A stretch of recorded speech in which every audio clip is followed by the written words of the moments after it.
तो कृषि मंत्री सुधाकर सिंह के बयान पर पूर्व मंत्री अमरेंद्र प्रताप सिन्हा ने पलटवार किया। उन्होंने कहा कि सरकार के मंत्री से इस तरह के बयान की अपेक्षा नहीं की जाती है और इस तरह से राज्य चलता नहीं है।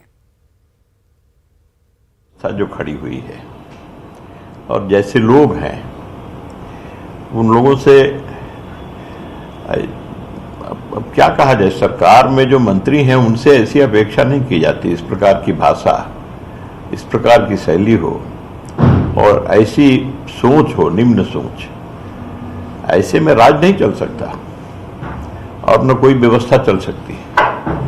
मंत्री अगर अपने विभाग में सभी अधिकारियों को चोर बताएगा, आखिर इसके पीछे मंशा क्या होती है? मंशा यही होती है कि जब सभी चोर होंगे तो मैं एक अकेला ईमानदार माना जाऊंगा। उसके पीछे सोच यही होती है। तो सुधाकर सिंह के बयान का जेडीयू, कांग्रेस और आरजेडी ने समर्थन किया। उनका कहना है कि उनके बयान से अधिकारी स्वच्छ तरीके से काम करने को लेकर प्रेरित होंगे। सुधाकर सिंह जी ने जो एक बात कही है कि भाई उनको टोकते रहिए, नारेबाजी करते रहिए, ये बड़ा जरूरी होता है। लोकतंत्र में जन दबाव सरकार पर बहुत जरूरी है। जिस देश की जनता सरकार की जय जयकार करने लगती है, उस देश की जनता एक किस्म का गुलाम हो जाती है।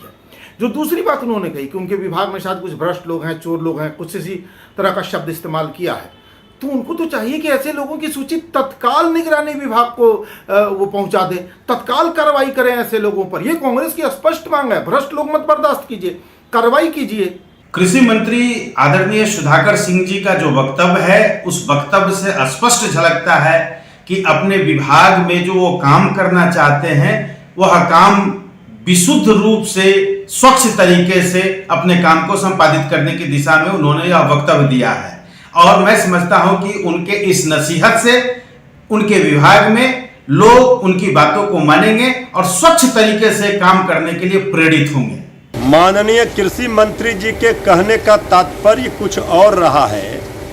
उनका कहने का मतलब है कि भ्रष्टाचारियों को पकड़ना है, किसानों को, जनता को जागरूक रहना है, निष्पक्ष होकर वो भ्रष्टाचारियों को पकड़ेंगे। जो भ्रष्टाचार कर रहे थे, जो भ्रष्टाचार हो रहा था, अब ये बर्दाश्त नहीं होगा और भ्रष्टाचारियों को पकड़ा जाएगा, उन पर कार्रवाई होगी। माननीय कृषि मंत्री जी के कहने का मतलब यही रहा है।